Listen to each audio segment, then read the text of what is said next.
Fala galerinha, tudo tranquilo? Comigo tá tudo hiper na paz, né? A gente tem que, querendo ou não, tirar o melhor das situações, por mais negativas que elas sejam, e dentro do que a humanidade está passando no momento, só assim mesmo, pra gente conseguir tocar a nossa vida.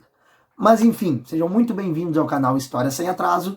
Meu nome é Thiago, sou professor de História, e caso tu já esteja inscrito no canal, tranquilo, belezinha. Se não te inscreveu ainda, aproveita agora o embalo, vai ali, te inscreve, já clica no sininho para receber as notificações a cada novo vídeo.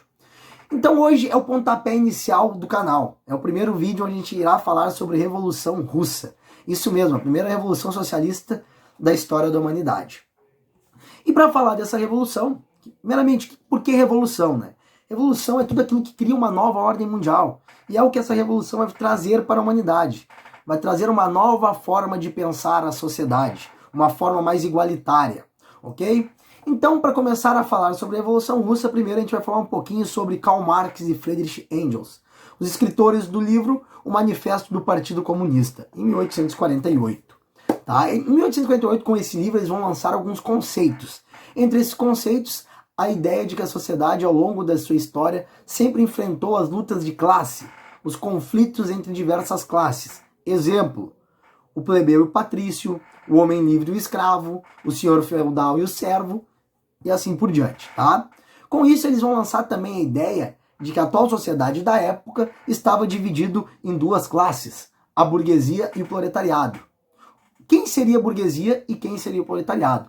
A burguesia seria todos aqueles que detinham os meios de produção, as fábricas, as máquinas, o capital, enquanto o proletariado seria aquele que forneceria a sua mão de obra em troca de algum salário ou de alguma retribuição financeira. Tá? E se a gente trouxer para os dias atuais, é bem isso. A burguesia é o empresário, enquanto o proletariado é o trabalhador. Ok? Além disso, eles também vão criar uma perspectiva de que as riquezas do mundo eram divididas de forma desigual, onde poucos detinham as riquezas, enquanto muitos dependiam daqueles poucos. Ok? Então, dentro dessa perspectiva, segundo eles, a sociedade capitalista, através da burguesia, estava organizada para que o trabalhador sempre estivesse numa situação penosa, para que sempre fosse dependente da classe burguesa. O proletariado sempre dependesse da burguesia.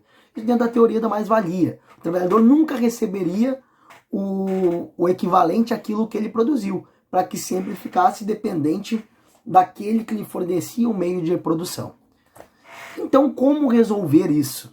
Como resolver essa desigualdade, segundo Marx e segundo Engels? Então, conforme eles, a situação capitalista do período fazia com que a situação do proletariado ela estivesse cada vez pior, cada vez mais precária. Isso seria a chave para abrir para as novas ideias que eram contrárias a essa situação. Para isso, então, bastaria que os trabalhadores tomassem consciência dessa atual situação para buscar meios de mudança. E quais seriam esses meios de mudança? Seria a tomada de poder das instituições políticas, ou seja, a ditadura do proletariado. E qual era o papel dessa ditadura do proletariado? O que seria essa ditadura? Essa ditadura, então, ela deveria, primeiramente, extinguir aqueles privilégios criados pela burguesia ao longo da história. Ela deveria instaurar um governo socialista. Nesse governo socialista, as desigualdades e as classes sociais elas seriam abolidas, elas não existiriam mais. Os meios de produção, as fábricas, as terras, passariam a ser do Estado, não teriam mais a pessoa dono daquele meio de produção, mas sim o Estado. As riquezas deveriam ser divididas de forma igualitária. Como assim? Se antes eu tinha 2 canetas e o Joãozinho não tinha nenhuma, agora uma caneta seria minha, outra caneta seria do Joãozinho. Mais ou menos isso. Até para a gente entender também de outra forma, se a gente for pensar, por exemplo, na atualidade, a gente vê diversas marcas esportivas famosas com preços absurdos nos seus produtos. Porque o objetivo delas é obter o lucro. Se a gente estivesse falando de uma realidade socialista, o importante é que não seria o lucro, mas sim que todos tivessem aquele produto que aquela empresa produz, e não mais o valor em si para gerar um lucro para alguém. Por quê? Porque o objetivo do Estado aqui é suprir a necessidade da sua população. Com isso, então, a propriedade privada, as classes sociais e até mesmo o próprio Estado desapareceriam em certo momento, porque a ditadura do proletariado ela não seria mais necessária. que os indivíduos eles teriam chegado a uma felicidade exercendo aquele trabalho que melhor lhes proviesse o seu sustento, tá? Ok até então? E para que fosse possível colocar então essas ideias em práticas, Marx e Engels acreditavam que a forma mais poderosa de se fazer isso, e que deveria ser de forma imediata também, era a união dos trabalhadores para combater as desigualdades do capitalismo. Tá? Tanto que a frase mais célebre do manifesto do Partido Comunista vai ser: trabalhadores do mundo, univos. Ou seja, a união dos trabalhadores seria o elemento mais poderoso na forma de combater as desigualdades do capitalismo. Esses ideais pregados por Marx e Engels, eles deixaram um legado na humanidade, que passou a configurar uma nova forma de pensar o homem e a sociedade, de uma forma mais igualitária. Tanto que até os dias atuais essas teorias ainda são constantemente utilizadas por movimentos e partidos políticos. Ok? Então agora vamos começar a falar sobre os antecedentes da Revolução. Já que a gente já falou um pouquinho sobre os conceitos do socialismo em si, vamos então agora partir aos antecedentes, aos momentos que antecederam a Revolução Russa, a implantação desse primeiro regime socialista na história da humanidade.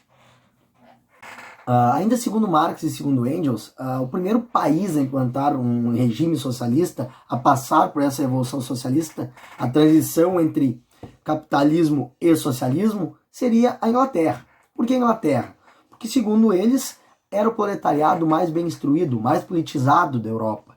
Então ele estaria já pronto para fazer este processo, e também para a Inglaterra ter sido o berço da industrialização, já ter vivido o capitalismo de uma forma bastante consistente, e isso possibilitaria então a realizar essa transição de um regime capitalista para um regime socialista. Porém, o que Marx e Engels não contavam e não calcularam é que a burguesia inglesa era a mais poderosa da Europa. Então ela poderia fazer algumas concessões ao proletariado inglês para desta forma evitar então uma revolução socialista na Inglaterra. Outra coisa que eles acreditavam também é que a revolução socialista ela partiria de um país já urbanizado, que já tivesse vivido o capitalismo de uma forma mais consistente.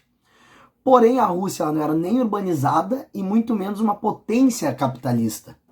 Mas mesmo assim ela vai ser o primeiro país a implantar o regime socialista na prática. Por isso se faz necessário então essa análise da Rússia agrária pós saída da ordem feudal e absolutista. No início do século XX, a Rússia tinha a maior parte da sua população vivendo no campo. Era constituída por 70% de camponeses. E a nobreza detinha as terras e utilizava a mão de obra desses camponeses em modelo de servidão. Isso só vai vir a ser abolido lá em 1861, quando numa tentativa do governo de dar um boom econômico, de fazer com que a Rússia se torne uma potência capitalista, vai acabar abolindo então esse regime de servidão. E esses camponeses que antes habitavam ali, moravam nas regiões rurais, vão acabar então indo para as regiões urbanas. Esses camponeses então que começam a migrar para as cidades, eles vão passar a ser a mão de obra da indústria, que começa a nascer na Rússia. E também eles vão depois ser a maior parte do contingente revolucionário na Revolução Russa. E aí que é uma diferença entre a Revolução Russa e, por exemplo, a Revolução Cubana, a Revolução Chinesa, é que normalmente os movimentos revolucionários, tanto na chinesa quanto na cubana, partiram dos campos para a cidade. E daqui vai ser da cidade para os campos, ok? Além disso também, a Rússia teve um processo de industrialização muito peculiar, porque nem o governo cesarista, um governo absolutista, que foi implantado lá em 1547 e perdurou até 1917. Cesar era a forma que se denominava o imperador da Rússia naquele momento, ele tinha poder absoluto, então nem ele tinha dinheiro, e muito menos a burguesia russa, para financiar o processo de industrialização russo.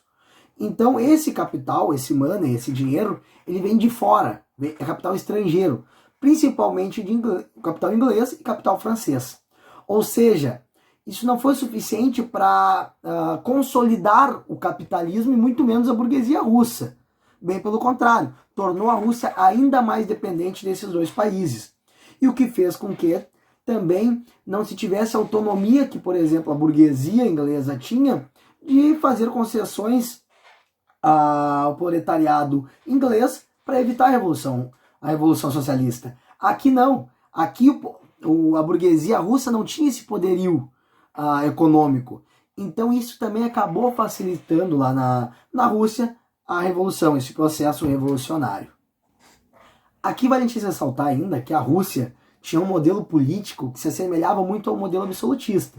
Ou seja, no cesarismo, com o seu imperador, o Cesar, ele tinha também todo o poder centralizado nas suas mãos, ele tomava as decisões políticas e econômicas, tá? Porém, o que diferenciava esse regime cesarista dos regimes absolutistas era que aqui tinha a coexistência de partidos políticos, mesmo que eles tivessem as suas ações controladas pelo governo. A gente vai ter o Cadete, que é o partido da nobreza liberal russa, e a gente vai ter os mencheviques e os bolcheviques, que são dois partidos socialistas, porém que também tinham divergências entre si. O partido dos mencheviques, então, que era liderada por Martov, acreditava que a transição do capitalismo para o socialismo deveria ser feita de forma lenta e gradual. Porque primeiramente deveria desenvolver o capitalismo no país, desenvolver os meios de produção, desenvolver riquezas, para daí sim implantar o socialismo. Porque senão não seria efetivo esse regime socialista. Pois, como princípio básico já diz, a questão igualitária da divisão das riquezas, como é que iriam dividir as riquezas de um país se não houvessem riquezas? Já o partido dos bolcheviques, liderados por Lenin, acreditavam o contrário, tinha que chegar lá, chutar o balde e tomar o poder. Porque não precisava tu viver um regime capitalista para ver a exploração em cima do proletariado. Ela já era óbvia. Então, deveria ser feita de forma urgente, para ontem, o mais breve possível. Então, fora o surgimento desses dois partidos, os mencheviques e os bolcheviques, lá no início do século XX, a gente ainda tem a derrota da Rússia para o Japão na Guerra Russo-Japonesa em 1905, que muito em consequência da destruturação russa, que ainda não tinha um regime capitalista consolidado, e se joga na corrida imperialista do final do século XIX. Tá? Isso vai deixar claro a crise do governo russo. Com isso, os sovietes, que são conselhos urbanos compostos por soldados, operários e camponeses, vão às ruas protestar pedindo medidas ao Cesar. O Cesar, que não tem dinheiro para abafar esses protestos, essas manifestações populares, ele vai fazer promessas de elaborar uma constituição para o país. Diante dessa situação, então, a gente vai ter a divisão dos revolucionários em duas alas. A ala dos radicais, liderada pelos bolcheviques, que queriam a derrubada imediata do Cesar, e a ala dos moderados, que eram os cadetes e os mencheviques, que queriam a aliança com o governo. Enquanto isso tudo ocorria, o exército russo, que era fiel ao Cesar e estava na guerra, volta da guerra, já que ela acabou, e vai ser utilizado como instrumento de repressão contra esses revoltosos.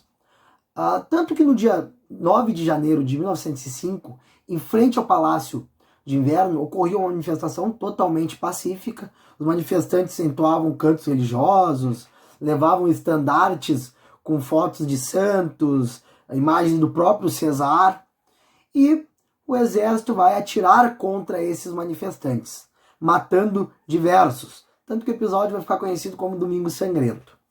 Após o ocorrido, Lenin vai manifestar que naquele dia o proletariado russo aprendeu muito mais do que em diversos anos de luta, e que aquilo ali seria um ensaio geral para a revolução de fato.